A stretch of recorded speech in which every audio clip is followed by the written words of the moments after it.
Hi guys, my name's Kelvin and this is my 2014 KTM 390 Duke. And as you can probably see from the big L on the back, I haven't had my last this long. Around 3 months at this point. This will be my first interstate trip, travelling from where I live in Western Victoria, Nhill, to Kingston SE, which is around 200 k's away on the coast of South Australia. So we start off here with my favourite servo. It's the last week of summer, so you would think it would still be nice and hot and warm, but it's actually 20 degrees and raining. Now while we set off from Nhill here, I'll tell you a little bit about the 390 Duke. It's 44 horsepower, 373cc, and while no bike rider would ever go over the speed limit, Wikipedia says top speed of 160 k's an hour. And while I absolutely love this bike, when you're around the big boys, you sometimes wish there was something a little bigger between your legs. Nice bike! Where do you put the batteries?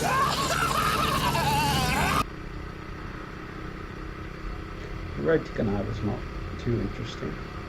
Mostly farmland. It is the Western Highway that goes all the way from Melbourne to the Adelaide, but we're only going to go 40 k's or so on it at the moment.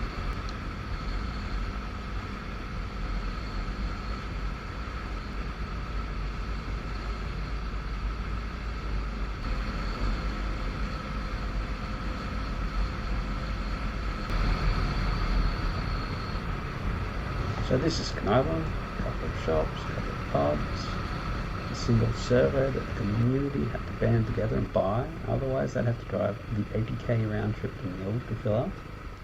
More important than all that is the wetlands and fauna park, which I have a little stop at before heading on to Bordertown.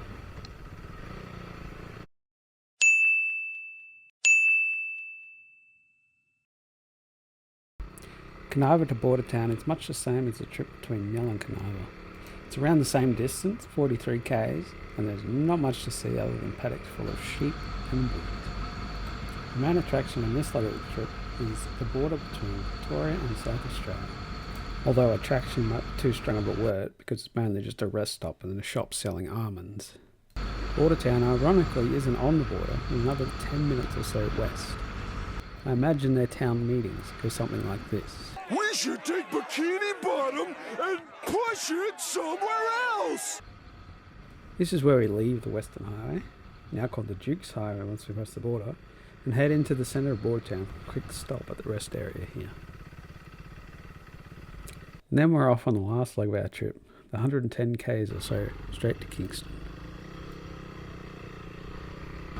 Now, you see these two servos here? Turns out I probably should have filled up here, as by the time I got to Kingston, the bike was showing 15 more k's of fuel left. But that was a problem for future Kelvin to deal with, as present Kelvin was enjoying the long, winding, tree-lined 110k an hour roads. So while the fuel tank empties and I drive increasingly like your grandma going to church on a Sunday, let me tell you about the wild lambs. It started out as an inside joke after watching the 2007 movie Wild Hogs, starring Tim Allen, Martin Lawrence and John Travolta, and we somehow made it here with 4 of us having a motorbike license and then bikes ourselves. They may not know how to ride, but when they hit the road, they had no idea it would hit back. Yeah, I'm sure you'll meet some wild lambs next video. But for now, let's get back to this video. As I was coming into Kingston filling up, there was 2 or 3 dozen actual bikies filling up and heading through. And I can only assume this is what goes through their heads whenever they see us wild lambs. These posers, these 4 posers right here. But after successfully not getting murdered, I headed down the road to check out Larry the lobster. A 17 metre tall fiberglass lobster was originally meant to be 17 foot tall. The designer got his metres and feet mixed up. Now you may or may not know, Australia has hundreds of these giant structures of random things, some more famous than others, ranging from the Big Banana in Coffs Harbour or the Big Pineapple on the Sunshine Coast to the Big Poo, built to protest a decision by Sydney Water, or the Big Boot, which was sadly demolished sometime before 2021. What kind of a sick country would kick someone with a giant boot?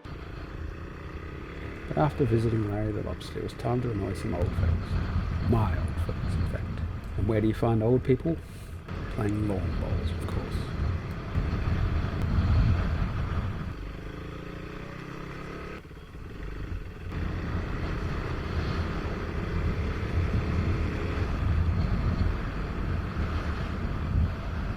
So after over 2 hours riding and well over 4 hours since I'd left, I finally got the ocean in my sights and had the pleasure of taking the beachfront road for a few k's before heading to the pub for a drink and a Palmer, having a well-earned rest, and then having a very uneventful ride home the following day.